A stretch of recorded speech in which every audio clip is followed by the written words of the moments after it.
without further ado, let's give it up for today's special guest, founder of the Photoshop training channel, educator, speaker, and Photoshop wizard galore, Jesús Ramirez. How's it going, man? Thank you so much, Kenson. I'm doing fantastic. How are you? I'm very well. Did I pronounce your name correctly? Yeah, you did, and I think I mispronounced your name. That happens to me all the time. Yeah. No No, problem at no, all. no, no. I wanted to get it right. So how do you pronounce it?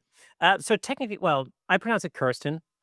Um, But technically, you said technically. What does yeah, so that it's mean? actually the origin of my name is German or Uh-huh. Scandinavian. Well, and so in Germany, people will pronounce it Karsten rather than Kirsten. Karsten. But Okay. you know, Karsten. it's yeah, or Karsten with like an open easy. Karsten. Oh Yes, man. it's I Yeah. know it's complicated. The funny thing about this is there's so many variants of that name in Germany Mm-hmm. alone, and then across Mm-hmm. Scandinavia, there's even more. Sure. There's like Kirsten, Kirstine, Karsten, Karsten with a C with like Yeah. infinite variations that nobody ever gets it right. So I'm perfectly used to that. No problem. Well, you know what? Here you go. If you really wanted to, I'm not saying you should, but people who speak Spanish will pronounce my name Jesus, which nobody can say it if you don't speak Spanish. So I completely understand the dilemma you're going through. Yeah, because yeah, so it's Jesus. Or it's the That's very close. That's very close. hey. Jesus. Yeah. Cool. Perfect. All right. So we're talking, bringing or bridging photography and digital art today. But before we get into that, um, for listeners who don't know, give us a bit of a background story behind the Photoshop training channel. Mhm. Yeah. So the Photoshop training channel is a YouTube channel where I teach Photoshop. It's in the name. I've been doing it since July of 2012. So it's been quite a while. I don't know the exact number, but I know that I'm over 2 million subscribers at the moment. And yeah, it's something that I've been doing for quite a while. I really enjoy it. That's only half of my job. The other half of my job is I create TV and movie posters. So I'm a digital artist. So I do a little bit of both. Yeah. So one of our former guests, Lisa Connie, has Hmm. that I've spoken to, and I speak to her, once in a while. And Yeah. she's, she constantly references your name as well in in that genre of a movie and um Yeah, she's very sweet and very kind, but I mean, for the people that are in the industry know that Lisa is a legend. She's been doing this since the 90s. So here I'll tell you a quick story. My wife and I went to Lisa's house about a year ago. She lives near Tahoe in California, and we were just watching Netflix. And as we were scrolling through Netflix, she kept going, "I made that poster. I made that poster. I made," like, seriously, like every other poster was hers. So I'm 100% sure your listeners have seen a million of her work and without realizing it. I had the very same experience as well. In fact, when I had her on the show a little while ago, we were Hmm. talking about a particular Netflix show, and I remember saying something like, "Oh yeah, I think we were talking about black and white posters or something like that." Hmm. And I said, "Ah, this is this stunning, it's a TV show, and the artwork is stunning, blah blah blah." And she goes, "Yeah, yeah, made that." Yep. And then she showed me one of the original shots that she Hmm. had as a Oh basis yeah. to that. And it was like somebody just snapped that with their iPhone, and it was Yes. terrible. Yeah, so what I think people don't realize, I didn't realize it till I started working in the industry, is that a lot of the photos that we get to use for these posters are terrible, to say the least. They, as you mentioned, feels like somebody just took out their phone, took a quick snap, and then there you go, got a picture for the movie poster or TV show.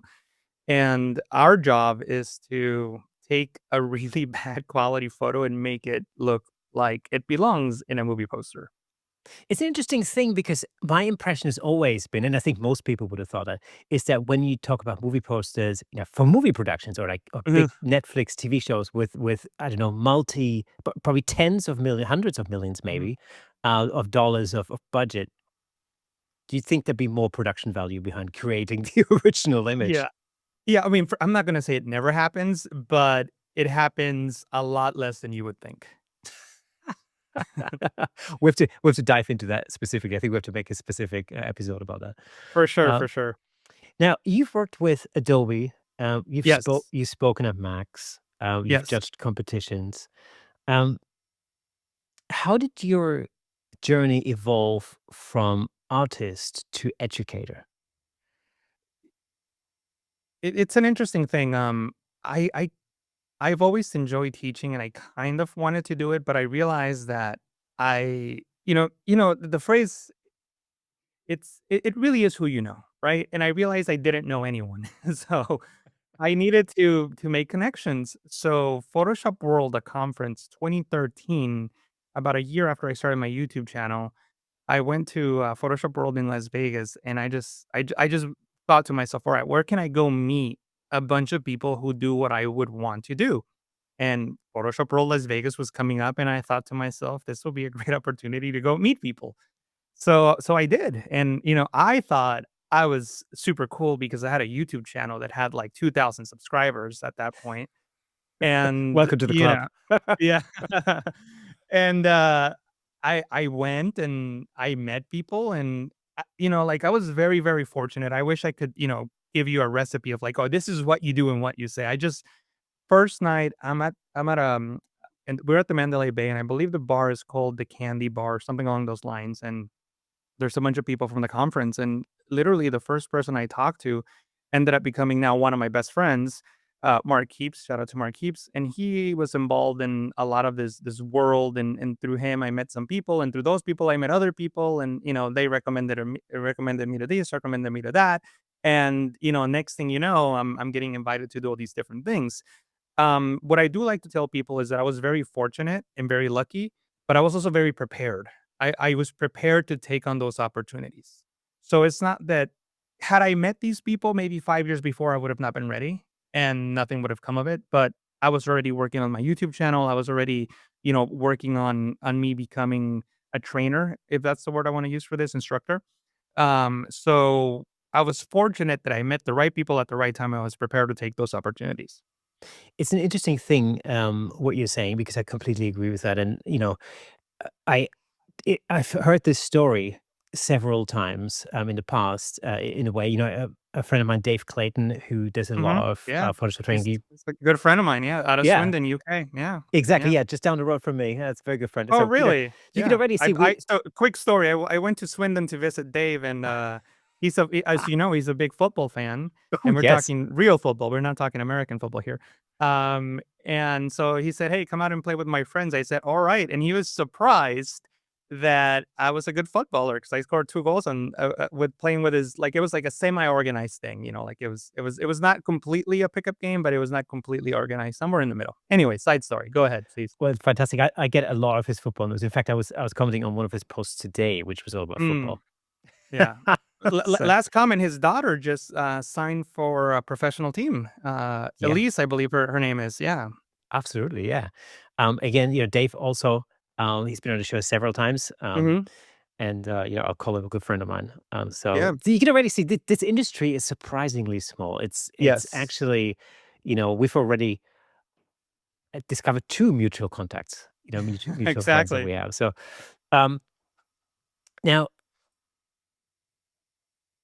what is your personal philosophy when it comes to retouching and image manipulation? Because I preface that by for some context, just before we went live, we had a conversation. One of the things I said was one of the most common sort of comments I get in, like, let's say in camera clubs, for example, is that there's this sort of, this dividing line between, in Mhm. people's heads anyway, between, true photography in inverted commas, and digital art, and maybe, and even AI coming into that now as well. Mhm. Um, so I'd like to know, like, for somebody who deals with that every day, and who's sort of at the forefront of that technology evolving, literally, it seems, week by week. Mhm. Yeah. Um, what is your sort of personal philosophy when it comes to that? I mean, there's 2 things, right? Like, how I feel about it personally and what reality is. And what I mean by that is the reality is everyone's reality is different. For example, if I'm a journalist, I may not wanna use AI at all. I may not wanna use the clone tool. I may not wanna use I wanna have a photo that is as true as possible to the event that I'm capturing, because that's my job, a journalist. But someone like me who's creating movie posters, there is no end. I can push the line as far as I can as long as I get the result that I want. And we both live in very different realities. So my reality, how I feel about it is there is no end, but there's also that other side of the coin where there shouldn't be anything really besides maybe even minor, um, like color adjustments or tone adjustments, just very light, if that, And then some people want to draw the line, and to me that makes no sense. Like, where do you draw the line? As I said, we live in different realities, and if you really think about it, when you snap a photo, you're already the demosaicing process from taking a digital image into what we visually see on our screens. There's a color profile in there, right? Like if you're using Adobe products as the Adobe default profile, but there's every manufacturer has a different profile. So even at that point, we're already doing some digital imaging based on what the company defaults are for their profiles. So where do we draw the line? Is that the line? And if so, why is that the line? Why does company A have a better profile than company B? Like, you see, I don't know if I'm making my point clear. Um, all I'm trying to say is that it depends on what you're doing with that photo, I guess, is what I'm trying to say. Thank you so much for tuning in. If you enjoyed that clip, then press here for the full episode in glorious Technicolor. Hey, and don't forget to subscribe.